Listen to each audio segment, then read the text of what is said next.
Hello dear student, कैसे हैं आप लोग। उम्मीद करता हूँ आप लोग अच्छे होंगे। मैं self Vinay Kumar Bind, welcome to my channel KM to by Vinay sir. तो आज के इसने वाले हैं 2022 क्लास 12 केमिस्ट्री गुजरात बोर्ड के पार्ट बी पेपर सोल्यूशन की।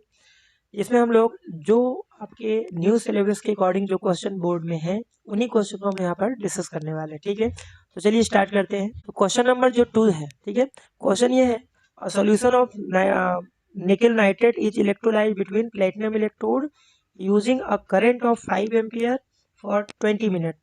What is the mass of Ni deposited at cathode? Atomic mass आपको दे रखा है। ठीक है, क्वेश्चन पेपर आपको मिल जाएंगे, यहाँ पर मैं डिस्क्रिप्शन में लिंक दे दूंगा, वहां से आप डाउनलोड कर सकते हैं। ठीक है, तो सेकंड क्वेश्चन में ये इलेक्ट्रोकेमिस्ट्री का क्वेश्चन है। सबसे पहले आप गिवन देखिए, यहाँ पर आई करंट की वैल्यू दिया है, टाइम आपको 20 मिनट दिया, तो इसको हमेशा सेकंड में आप कन्वर्ट कर लीजिए। ठीक है, तो मिनट को 60 में कन्वर्ट 60 से मल्टीप्लाई करेंगे तो कितना आ जाएगा, 1200 यहाँ से सेकेंड आ जाएगा। ठीक है, उसके बाद आप क्या करो, यहाँ से चार्ज निकालो। Q equal to I T का फॉर्मूला आपने पढ़ा होगा, यहाँ से 6000 यहाँ से कूलम आ जाएगा।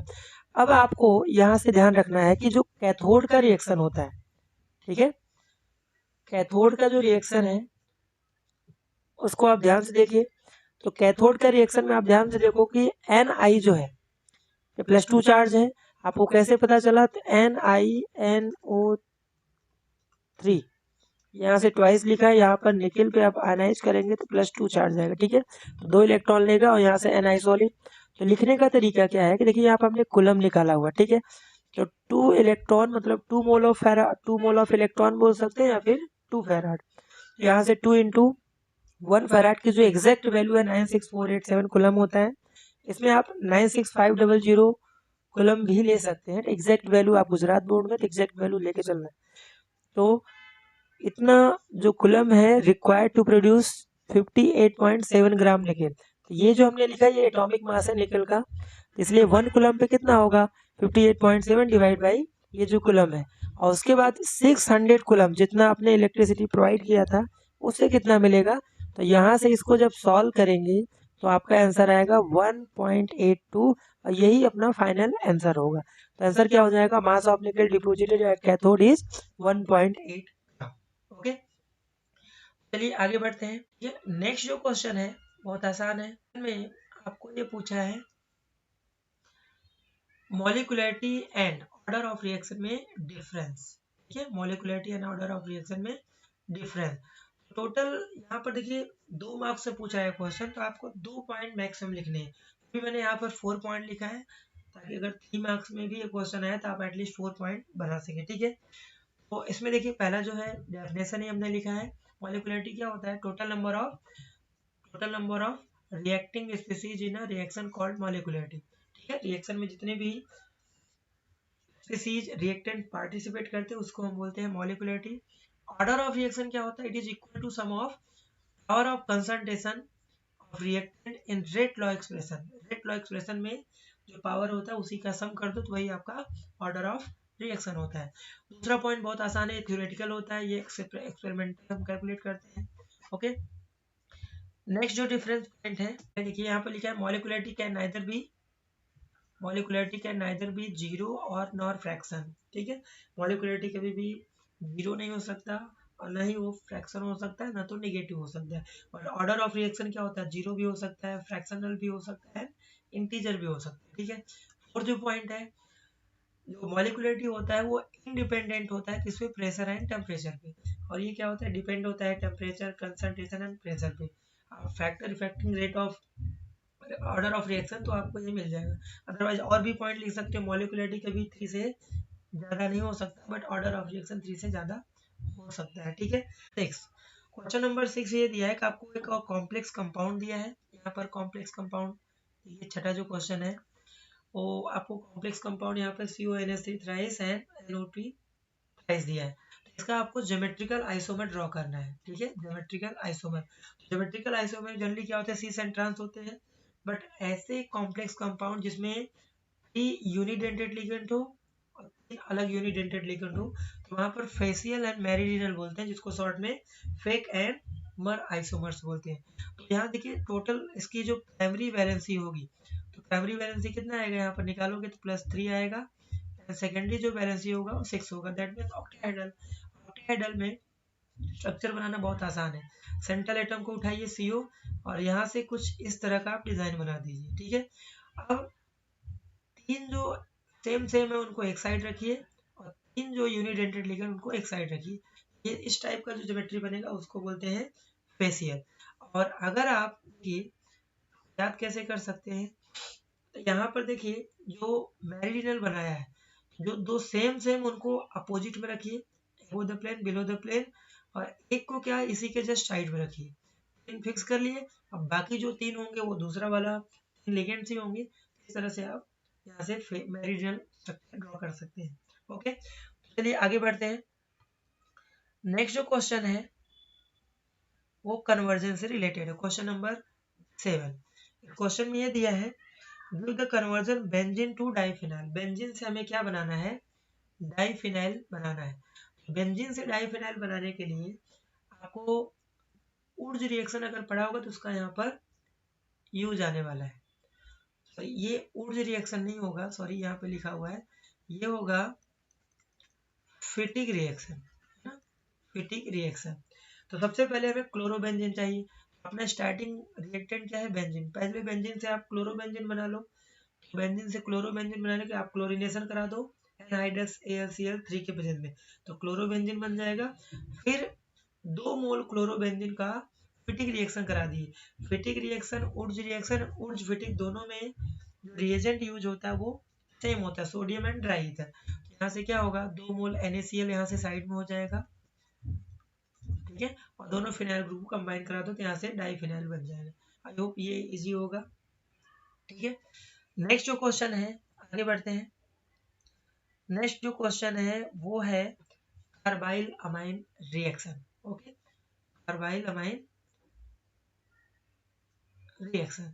तो कार्बाइल अमाइन में सीधा सा क्वेश्चन ये है, व्हाट राइट कार्बोनाइल टेस्ट। तो कार्बोनाइल टेस्ट जो होता है वो एलिफैटिक अमाइंस या एरोमेटिक अमाइंस देते हैं।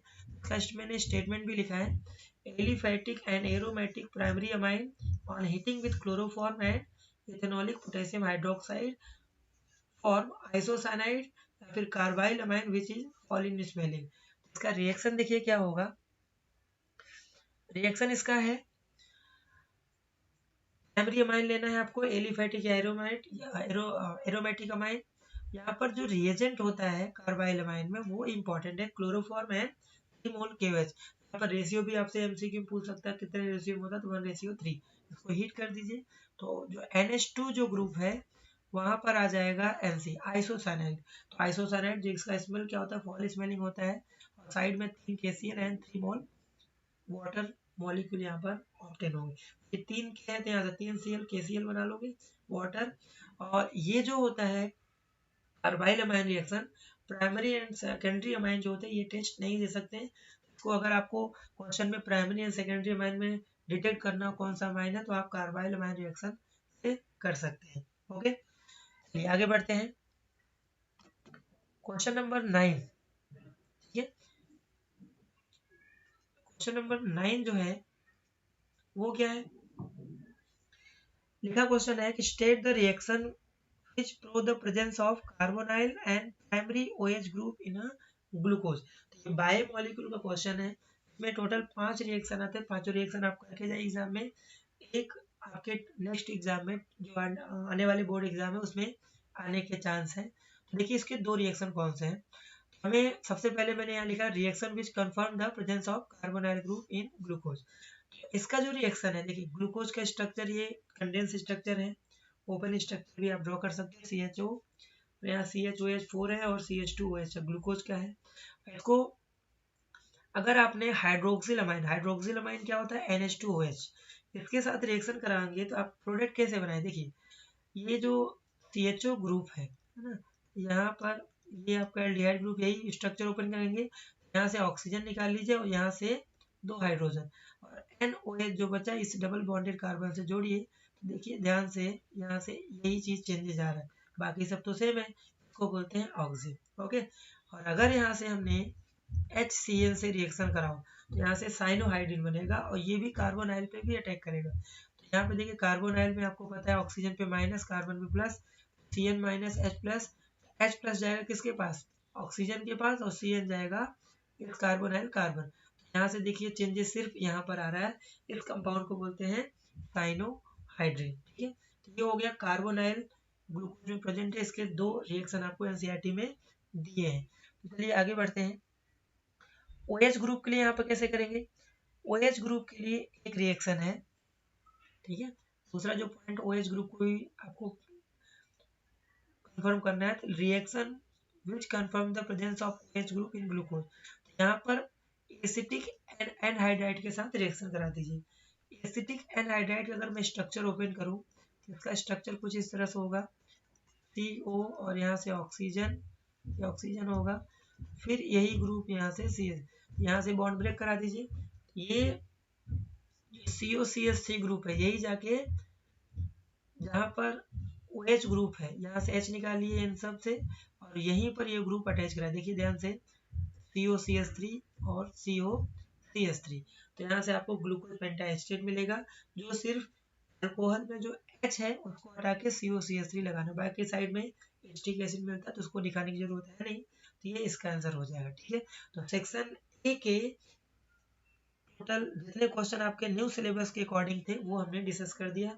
इसको किस तरह से लिखते हैं, आप अगर ऐसे लिखेंगे तो बोर्ड में कभी आपके मार्क्स नहीं कटेंगे। ठीक है, सेक्शन बी में जो क्वेश्चन नंबर 14 है, क्वेश्चन ये है derive the equation of rate constant and half reaction time for zero order reaction। तो हो सकता है इस बार फर्स्ट ऑर्डर का भी आ जाए, हम ये बोर्ड के पेपर डिस्कस कर रहे हैं तो इसमें यही क्वेश्चन है। तो देखिए ये आपने केमिकल काइनेटिक्स में पढ़ा होगा, ये 3 मार्क्स के क्वेश्चन है। ठीक है, इसमें क्या हमें integrated rate equation for zero order, सबसे पहले जीरो ऑर्डर है या फिर फर्स्ट ऑर्डर है तो सबसे पहले आपको डिफाइन कर देना है। तो जीरो ऑर्डर क्या होता है, rate of reaction which is proportional to zero power of concentration of reactant. और मैथमेटिकली यहाँ से स्टार्ट करेंगे, रिएक्टेंट पहले प्रोडक्ट में रेट कैसे लिखते हैं, decrease in concentration of reactant per unit time. Reactant हमेशा डिक्रीज होता है इसलिए यहाँ पर माइनस साइन लगाते हैं, प्रोडक्ट डिक्रीज होता है तो यहाँ पे कोई रोल है नहीं। रेट को हम ऐसे लिख सकते हैं माइनस dr/dt, और के डायरेक्टली प्रोपोर्शनल को हटाएंगे तो यहाँ से के कांस्टेंट आएगा, और जीरो ऑर्डर इसलिए पावर यहाँ पर जीरो लिखेंगे। ठीक है, इसको हमने क्या करना है, हमें इसको इन दोनों को हम लेके चलेंगे तो minus dr/dt equal to minus के, क्योंकि ये वैल्यू क्या हो जाएगा 1, किसी के पावर में जीरो होता है तो वैल्यू क्या होता है 1 होता है। ओके, तो आगे यहाँ से देखिए,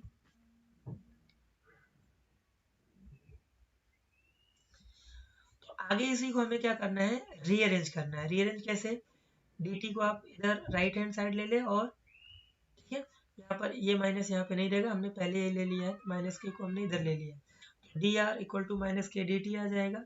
उसके बाद इसको इंटीग्रेट करेंगे, इंटीग्रेट कैसे, इंटीग्रेशन का साइन ये होता है dr, तो यहाँ पे मैंने पॉइंट लिखा डिफ्रेंसिएशन और इंटीग्रेशन कैंसिल आउट टू 1, तो यहाँ सिर्फ क्या बचेगा r, और माइनस के कांस्टेंट है इसको बाहर लिख दिया, और dt को करेंगे तो ये इससे कैंसिल आउट तो क्या बचेगा d, और इंटीग्रेशन आई जो होता है इंटीग्रेशन कांस्टेंट होता है। ठीक है, अब ये आपका बना इक्वेशन।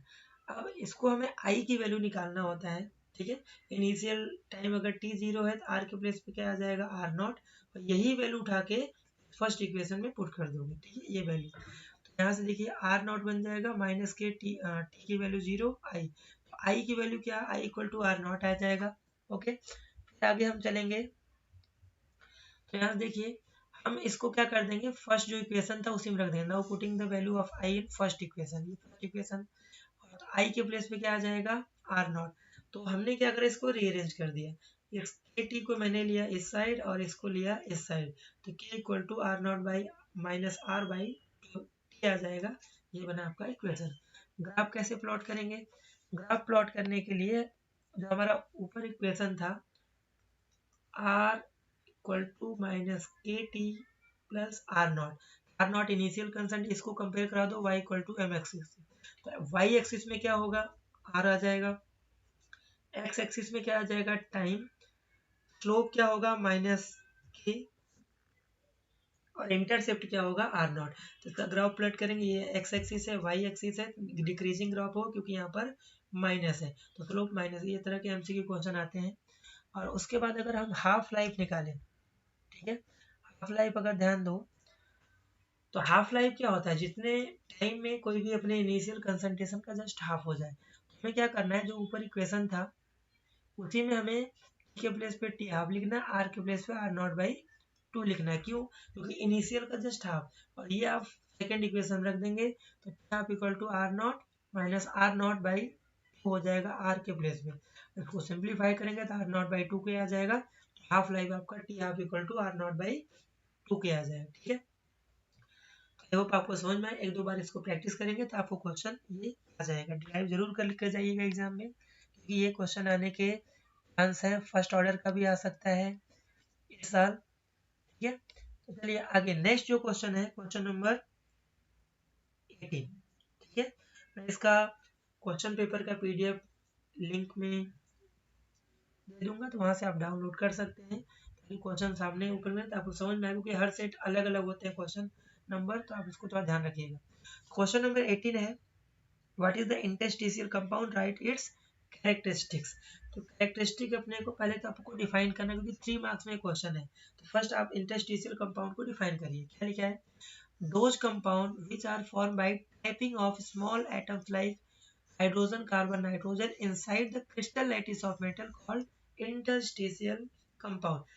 tapped मतलब क्या, वहाँ पर जो स्मॉल गैप वहाँ पर छोटे एटम क्या होता है, जाके ट्रैप्ड होते हैं, वहाँ पर बैठ जाते हैं। तो हमने एक डायग्राम भी बनाया है, जैसे ये मेटल है, ये छोटे छोटे जो स्पेस होते हैं उसी को बोलते हैं इंटरस्टिशियल साइड, जहाँ पर ये एटम आ सकते हैं। तो बोर्ड में आपसे स्मॉल एटम कौन से ट्रैप्ड होते हैं वो भी आपसे पूछ सकता है। ठीक है, और रही बात इसके कैरेक्टरिस्टिक्स की, कैरेक्टरिस्टिक्स इसके क्या है, सबसे पहले हाई मेल्टिंग पॉइंट होता है, सेकेंड है दे आर वेरी हार्ड होते हैं, third point they are retain their metallic conductivity इनकी मेंटेन रहेगी, और फोर्थ है दे आर केमिकली इनर्ट, मतलब ये नॉन रिएक्टिव टाइप के बन जाते हैं। ओके, तो क्वेश्चन नंबर 19 जो है, इसमें क्वेश्चन ये है, write the reaction of formaldehyde, acetaldehyde, acetone with magnesium, methyl magnesium bromide. That means ये जो है वो अल्कोहल का प्रिपरेशन आपने पढ़ा होगा फ्रॉम ग्रिग्नार्ड रिएजेंट। तो इस मेथड से हम प्राइमरी, सेकेंडरी, टर्सरी तीनों टाइप के अल्कोहल बना सकते हैं। तो यहाँ पर उसी को दूसरे तरीके से पूछा है, तो उसमें 3 कंपाउंड है। तो पहले मैंने लिखा reaction of formaldehyde with methyl magnesium bromide. ठीक है, ऐसे ही आप बोर्ड में लिखिए सेपरेट करके। तो फॉर्मल्डिहाइड SCHO होता है, ग्रिग्नार्ड रिएजेंट कभी भी ब्रेक होता है तो यहीं से ब्रेक करना है, इस पे माइनस और मैग्नीशियम पे प्लस आएगा, तो मिथाइल जाएगा कार्बन से और MgBr जाएगा ऑक्सीजन से, तो आपका ये इंटरमीडिएट बनाएगा। फिर वाटर से आप रेट कराएंगे तो वाटर में होता क्या है, H प्लस और OH माइनस, तो यहाँ से Mg plus O minus, hydrogen चला जाएगा ऑक्सीजन के पास, और OH आ जाएगा Mg और Br के बीच में, उसको नहीं दिखाओगे चलेगा। तो यहाँ से आपका प्राइमरी अल्कोहल फॉर्म होगा। दूसरा जो है reaction of acetaldehyde with methyl में, एसिटल्डिहाइड इथेनॉल का ही कॉमन नेम है, इथेनॉल में CH3CHO होगा। सेम कहानी यहाँ पर भी, मिथाइल को कार्बन से, MgBr को ऑक्सीजन से, यहाँ से इंटरमीडिएट H को आप प्लस ऑक्सीजन से दे दो, जहाँ से आपको सेकेंडरी अल्कोहल फॉर्म होगा। ओके, सिमिलरली यहाँ पर जो थर्ड है वो है reaction of acetone with magnesium. Acetone में क्या कीटोन ग्रुप है, और यहाँ से भी वही कार्बोनाइल, कार्बन पे मिथाइल, मैग्नीशियम जाएगा ऑक्सीजन के पास, ये इंटरमीडिएट, फिर वाटर में H प्लस जाएगा ऑक्सीजन के पास, ये बना देगा टर्सरी अल्कोहल। ठीक है, तो ये इंपॉर्टेंट है, अल्कोहल के प्रिपरेशन का मेथड है। क्वेश्चन नंबर 20 में आपको रिएक्शन कंप्लीट करना है ना, आपको यहाँ पर क्वेश्चन नंबर 20 रिएक्शन कंप्लीट करना है। कार्बोक्सिलिक एसिड को थायोनाइल क्लोराइड SOCl2 के साथ, ये आपको क्वेश्चन में दिया है। तो प्रोडक्ट क्या बनेगा, यहाँ से थायोनाइल से कराओगे तो यहाँ से आपको बेंजाइल क्लोराइड फॉर्म करेगा। ठीक है, यहाँ से क्या कर लेना है आपको, OH निकाल लेना है और इसका क्लोरीन एक यहाँ से कार्बन से जोड़ दो, साइड में HCl और OCl2 गैस बनेगा। ये आपने हेलो एल्केन में अल्कोहल से प्रिपरेशन में वहाँ पर अल्कोहल था, यहाँ बस कार्बोक्सिलिक एसिड है। और सेकेंड जो है वो नेम रिएक्शन है कार्बोक्सिलिक एल्डिहाइड चैप्टर का last name reaction, HBZ reaction, Hell Volhard Zelinsky reaction. इसमें कार्बोक्सिलिक एसिड के अल्फा कार्बन पे हेलोजन को इंट्रोड्यूस कराते हैं by reactor red phosphorus and water. तो देखिए हाइड्रोजन एक अल्फा कार्बन निकाल लीजिए, हेलोजन को जाके यहाँ अटैच करा दीजिए, तो आपका ये हेलो फॉर्म इथेनोइक एसिड बनाएगा और साइड में यहाँ से HCl बना देगा। ठीक है, इसको हेलोलार्ड जेलेंस्की रिएक्शन बोलते हैं। ओके, चलिए आगे बढ़ते हैं। ये जो क्वेश्चंस है 21, ये कन्वर्जन से रिलेटेड है ना, कन्वर्जन का पार्ट है ये। तो देखिए इसमें कन्वर्जन करना है इन 3 स्टेप में, साफ साफ क्वेश्चन में लिखा है 3 स्टेप में आपको नाइट्रोबेंजीन से क्लोरोबेंजीन बनाना है। तो हमें क्या बनाना है, क्लोरोबेंजीन। ठीक है, तो अमाइंस चैप्टर में अपने सैंडमैन रिएक्शन पढ़ा होगा, गेटरमैन रिएक्शन पढ़ा होगा। तो 3 स्टेप देखिए, तीनों स्टेप को आप सेपरेटली से दिखाओ आप लिखिए एग्जाम में, ताकि आपको एग्जामिनर को क्लियरली दिखे कहाँ से आपने कितने स्टेप लिखे हैं। सबसे पहले नाइट्रोबेंजीन है, यहाँ से एनिलीन बना लीजिए। एनिलीन अमाइंस के प्रिपरेशन में 6 मेथड है टोटल। तो पहला जो मेथड नाइट्रोबेंजीन से आप CDN इथेनॉल H2 कराएंगे, तो यहाँ से NO2 ग्रुप के प्लेस पे क्या आ जाएगा, NH2 रिडक्शन यहाँ से हुआ। और उसके बाद आप डाइजेनियम सॉल्ट बना दिए डाइजेशन मेथड से। ठीक है, यहाँ से NaNO2 और HCl, यहाँ पर HNO2 भी लिख सकते हैं, नाइट्रस एसिड, दोनों कंबाइन होकर यही चीज बनाते हैं। तो यहाँ से डाइजेनियम सॉल्ट बनेगा।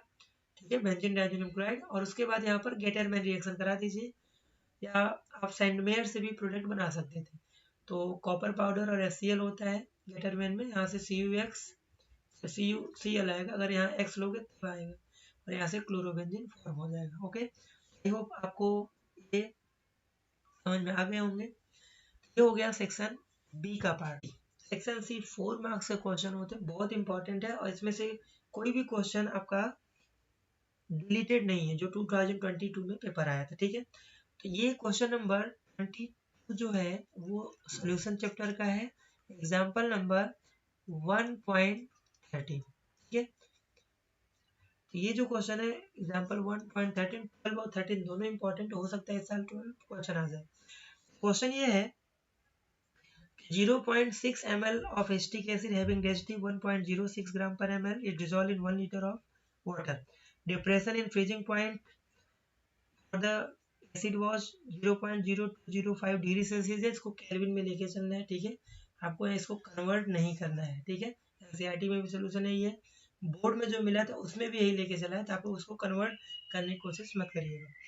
तो बेंट ऑफ फैक्टर निकालना है, डिसोसिएशन कांस्टेंट निकालना है, KF की वैल्यू दे रखा है क्वेश्चन में, मॉलिक्यूलर मास एसिटिक एसिड का दे रखा है। ठीक है, इस क्वेश्चन में पहले जो गिवन है उसको आप लिखते जाइए। तो बहुत सिंपल तरीके से मैंने सॉल्व किया है। वॉल्यूम ऑफ एसिटिक एसिड आपको दिया है क्वेश्चन में, डेंसिटी ऑफ एसिटिक एसिड दिया हुआ है। ठीक है, तो यहाँ से सबसे पहले आप मास निकाल लीजिए, किसका, एसिटिक एसिड का। तो डेंसिटी का फॉर्मूला है density equal to mass upon volume, तो मास निकालेंगे तो डेंसिटी एंड वॉल्यूम को मल्टीप्लाई कर दी, ये मास ऑफ सॉल्यूट आ गया, जिसको हम कॉलिगेटिव प्रॉपर्टी में W2 से डिनोट किया। ठीक है, यहाँ तक आई होप आपको क्लियर होगा। तो आप मोलैरिटी निकाल लीजिए। मोलैरिटी का फॉर्मूला क्या होता है, mass of solute divide by molar mass of solute into mass of solvent in KG होता है। तो मास ऑफ सॉल्यूट पता है, molar mass of solute question में दिया है 60 है। अब आता है मास ऑफ सॉल्वेंट, तो आप क्वेश्चन पढ़ेंगे तो वहां पर आपको लिखा है 1 लीटर ऑफ, क्या लिखा है, 1 लीटर ऑफ वाटर। तो वाटर के लिए आप ध्यान रखिए, कभी भी 1 लीटर दिया है वाटर का, दैट मीन्स वो है 1 kg। ठीक है, क्योंकि वाटर की डेंसिटी क्या होता है, 1 होता है। तो डेंसिटी मास ऑफ, वहां से 1 लीटर मतलब 1 kg, 500 ml मतलब 500 kg सिर्फ वाटर के लिए। ओके, तो यहाँ से हम वाटर का मास 1 kg सीधा सा फॉर्मूला में रखे, यहाँ से 1 रखा हमने, 1000 नहीं मल्टीप्लाई करोगे, बिकॉज यहाँ पे हमने वाटर का केजी में ही लिया है।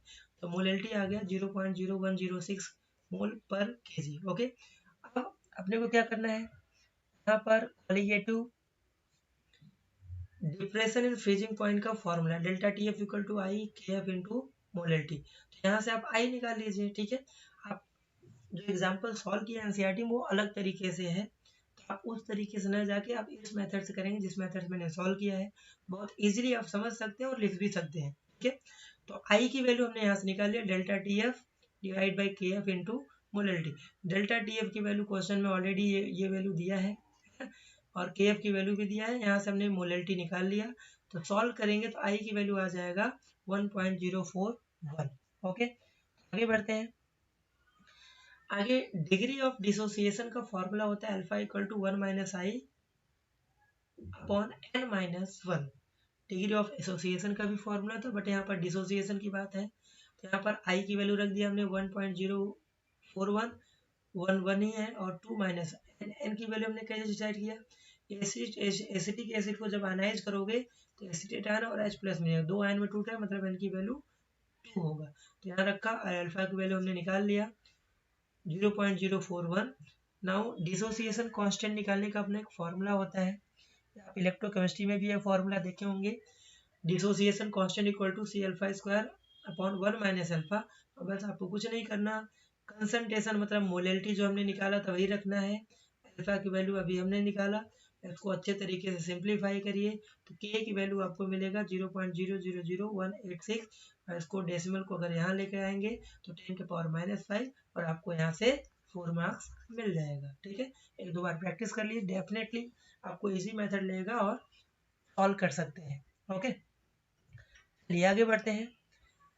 नेक्स्ट जो क्वेश्चन है 23 जो क्वेश्चन है उसमें आपको क्या दिया है, सिंपल सा क्वेश्चन है इलेक्ट्रोकेमिस्ट्री का। आपसे क्वेश्चन ये है कि write the reaction occurring at anode and cathode in dry cell and lead storage cell. Okay, तो हमने ड्राई सेल को अलग लिखो, लीज स्टोरेज को अलग लिखो। तो ड्राई सेल में कुछ मैंने पॉइंट वेट किए क्योंकि 4 मार्क्स में सिर्फ रिएक्शन नहीं लिखना है, कुछ और भी पॉइंट इसमें ऐड कर देने हैं अपने आंसर में, ताकि जो बोर्ड की कॉपी जो चेक कर रहा है तो उसको मार्क्स करने का मौका आप बिल्कुल मत दीजिए। ड्राई सेल की अगर बात करें तो इसमें लिखा dry cell zinc container act as anode होता है, और भी थोड़ा सा एक्सप्लेन कर सकते हैं इसमें पाउडर कौन सा होता है, ठीक है, पेस्ट किसका यूज करते हैं, आप ऐड कर सकते हैं। जितना मैंने लिखा उतना जरूर आप लिखिए। एनोड का रिएक्शन क्या होगा, जिंक सॉलिड जो है वो Zn+2 में जाएगा, यहाँ ऑक्सीडेशन होता हुआ दिखाई दे रहा है, इस पे 0 चार ऑक्सीडेशन स्टेट है, यहाँ +2, तो यहाँ पर क्या हो रहा है ऑक्सीडेशन। ठीक है, 2 इलेक्ट्रॉन लूज कर दिए।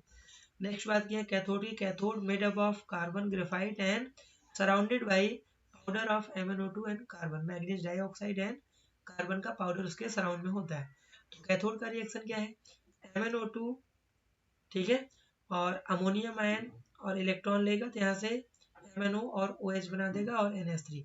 तो यहाँ पे देखिए मैं Mn पे +4 आएगा और यहाँ पे निकालेंगे +3 आएगा, क्योंकि ऑक्साइड का ऑक्सीजन पे माइनस और OH पे -1 होता है।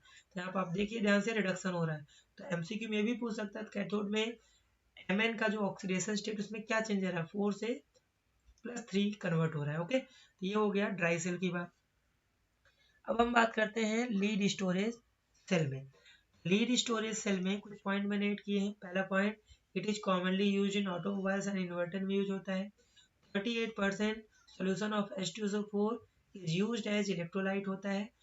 एनोड की हम बात करते हैं, यह है discharging layer, it consist of lead anode का बना होता है। इसका एनोड का रिएक्शन क्या है, Pb और सल्फेट आयन, यहाँ से PbSO4 सॉलिड बना है, ये भी जरूरी है, 2 इलेक्ट्रॉन लूज किए। कैथोड जो होता है grid of lead packed with PbO2 and, ठीक है, तो इसका रिएक्शन कैथोड क्या है, PbO2 सल्फेट आयन और 4H+ और 2 इलेक्ट्रॉन PbSO4, ये भी सॉलिड बनाता है, और 2H2। इन दोनों रिएक्शन को एनोड कैथोड को हमने ऐड किया।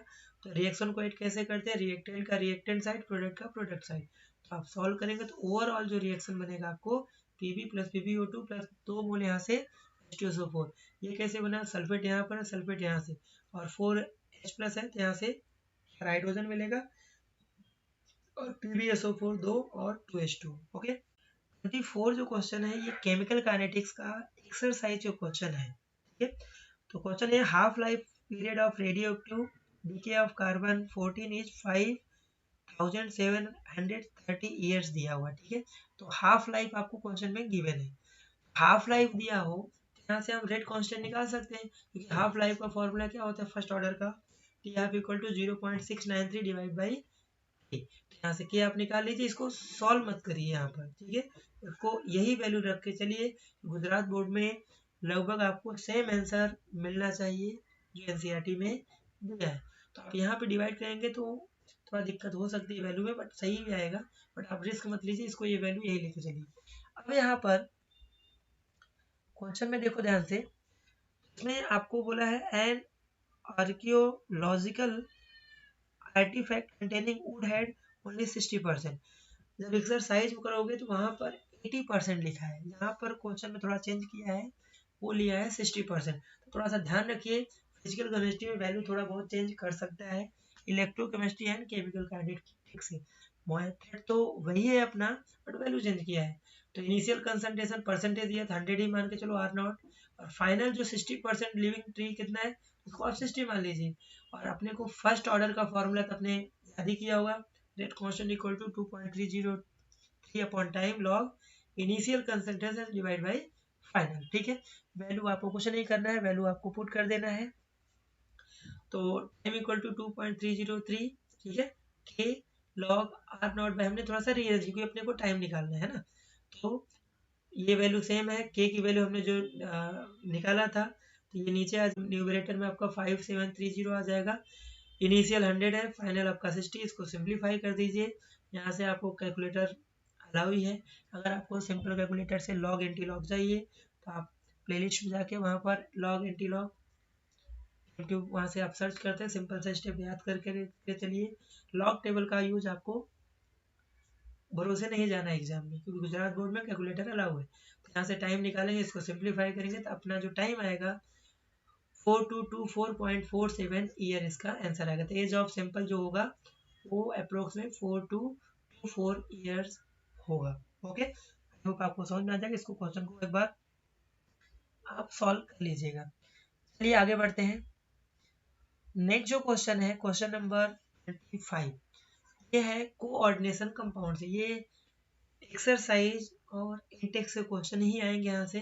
तो इंटेक्स का 9.5 से लेके 9.10 तक, ठीक है, ये पुराने बुक में, नए बुक में 5.5 से 5.10 तक इंटेक्स क्वेश्चन आप बना के जाइएगा।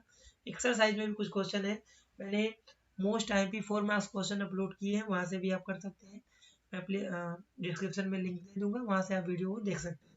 ठीक है, इससे रिलेटेड जितने भी कॉन्सेप्ट है मैं डिस्क्रिप्शन में लिंक दे दूंगा, वहाँ से आप वीडियो देख सकते हैं या जो भी PDF होंगे। ठीक है, क्वेश्चन ये है 25 का, explain on the basis of valence bond theory that Fe2O6 और +3 are paramagnetic, where CN6 जब लेंगे तो वो डायमैग्नेटिक है। पैरामैग्नेटिक मतलब unpaired orbital, and diamagnetic that means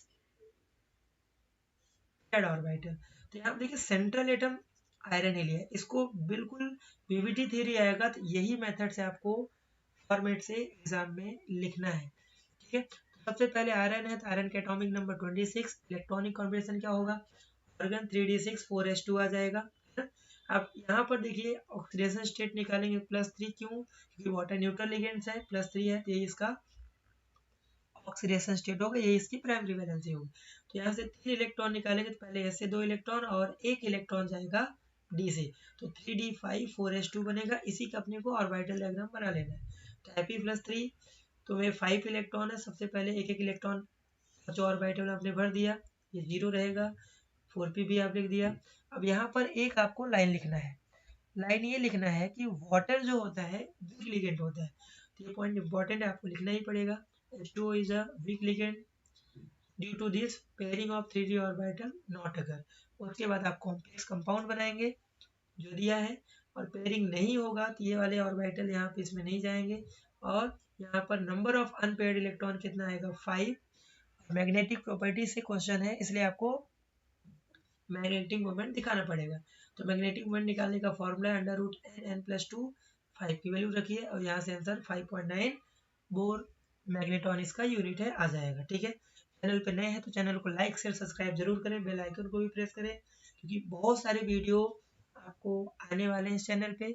आपको 1 शॉट वीडियो जितने भी नेम रिएक्शंस हैं ऑर्गेनिक केमिस्ट्री में, वो आपको 1 शॉट वीडियो आपको मिलने वाले हैं। ओके, अब हम बात करते हैं FeCN6 में जो -4 दिया है, तो इसको प्रूव करना है डायमैग्नेटिक है। तो सेम कहानी यहाँ पर, आयरन तो सेंट्रल है, मैंने एक बार लिख दिया, दोबारा लिखने की जरूरत नहीं है। Fe+2 है, क्योंकि ये -6 होगा और यहाँ +4, तो +2 ऑक्सीडेशन आएगा। यहाँ से S से 2 इलेक्ट्रॉन जाएगा और D में 6 इलेक्ट्रॉन रहेगा। अब यहाँ पर Cn जो होता है स्ट्रॉन्ग फील्ड लिगेंड होता है, जिसके कारण पेयरिंग ऑफ ऑर्बिटल होगा। स्ट्रॉन्ग फील्ड लिगेंड में carbonyl, Cn, En and NS3 ये स्ट्रॉन्ग लिगेंड होते हैं, इनके प्रेजेंस में पेयरिंग होगा। ठीक है, इसको ध्यान रखिएगा। पेयरिंग कैसे करेंगे, इधर से ऑर्बिटल राइट हैंड साइड से खाली करेंगे, ये तो पेयर्ड है, ये चला जाएगा इसमें, ये वाला इसमें जाएगा, तो ये सब क्या पेयर्ड होगा, 2 एम्प्टी ऑर्बिटल आ जाएगा।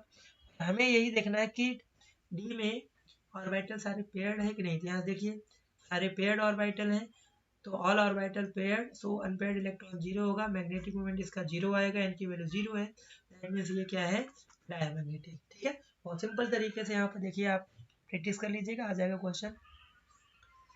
आगे बढ़ते हैं, क्वेश्चन नंबर 26 जो क्वेश्चन है वो है एल्कोहल चैप्टर से।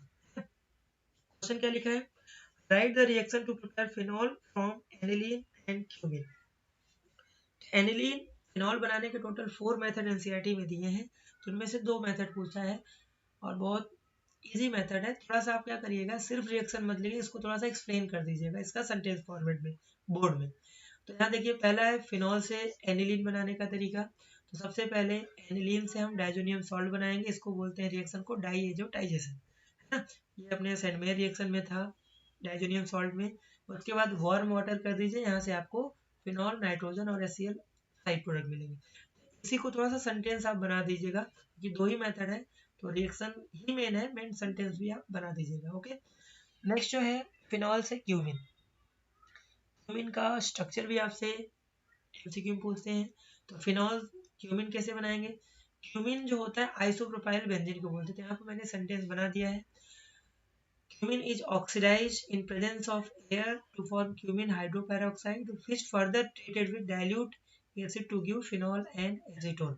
तो क्यूमिन का स्ट्रक्चर देखिए, बेंजीन है, कार्बन है, इससे एक H है और CH3 इसी से अटैच है, इसी को बोलते हैं आइसोप्रोपाइल बेंजीन। ऑक्सीजन से कराओ तो क्या करना है, कार्बन और हाइड्रोजन के बीच में दोनों ऑक्सीजन कर दो। अब देखिए ध्यान से, यहाँ पे किया मैंने, इसको बोलते हैं क्यूमिन हाइड्रोपेरोक्साइड। देन आप एसिडिक मीडियम में हाइड्रेशन करा दीजिए, तो यहाँ से ये जो पूरा ग्रुप है यहाँ से निकाल दीजिए, यहाँ से एसीटोन बन जाएगा और OH को इस कार्बन से जोड़ दीजिए, तो फिनॉल और साइड प्रोडक्ट में एसीटोन बन जाएगा। ओके, नेक्स्ट लास्ट क्वेश्चन जो है 27, ये है एल्डिहाइड कीटोन कार्बोक्सिलिक एसिड का, है ना। तो यहाँ पर क्लेमेंसन एंड उल्फ केस्नर रिडक्शन आपको पूछा गया है 4 नंबर में, तो इसका सेंटेंस आपको बनाना है। तो अगर आपको रिएक्शन पता है, सेंटेंस बनाना बहुत आसान है। तो देखिए क्या है, कार्बोनाइल ग्रुप ऑफ एल्डिहाइड और ketone is reduced to CH2 group in treated with zinc amalgam and concentrated HCl called Clemmensen reduction. ठीक है, तो यहाँ देखिए रिएक्शन आपको लिखा गया है। रिएक्शन में यहाँ पे देखिए कार्बोनाइल, यहाँ पर देखिए ये जो है ये एल्डिहाइड भी हो सकता है कीटोन में, अगर आपने यहाँ पर R रखा, H रखा तो एल्डिहाइड, और यहाँ पर R रखा तो वो बन जाएगा कीटोन। तो यहाँ पर आप क्या कार्बोनाइल लेके ही चलिए, और जिंक अमल का मतलब जिंक और मरकरी, कंसर्न आपको कुछ नहीं करना, जहाँ CO ग्रुप है वहाँ पर CH2 आप रख दीजिए, एल्केन बन जाएगा। इसके अलावा आप जनरल कोई एग्जाम्पल भी ले सकते हैं, वो भी चलेगा। ठीक है, उल्फ केस्नर जो रिडक्शन है इसमें सेम वही चीज बनता है, बस रिएजेंट यहाँ पर अलग है। तो उल्फ केस्नर में क्या है, when carbonyl group of aldehyde and ketone treated with hydrazine followed by heating with sodium potassium hydroxide in presence of ethylene glycol solvent to form alkane called Wolff-Kishner reduction। Okay, ये हो गया sentence part. Sentence में देखिए आप लोग sentence रटिए मत, sentence बनाने की कोशिश करिए। Same starting material aldehyde and ketone है, यहाँ पर हाइड्राजीन हम लेते हैं, हाइड्राजीन में क्या होता है NH2 यहाँ से क्या करिए, ऑक्सीजन और हाइड्राजीन से H2 वाटर निकाल दीजिए, और ये जो बचा NH2 इसी को इस डबल बॉन्डेड कार्बन से जोड़ दीजिए। देखिए यही चीज है सेम टू सेम। उसके बाद क्या करना है, इथाइलिन ग्लाइकोल KOH, तो इस पूरे को क्या करें, नाइट्रोजन यहाँ से साइड कर दीजिए और जो H2 बचा वही यहाँ लगा दीजिए, यहाँ से भी एल्केन बन जाएगा। ओके, तो ये हमने डिस्कस किया 2022 के गुजरात बोर्ड क्लास 12th के पार्ट बी के पेपर सोल्यूशन की।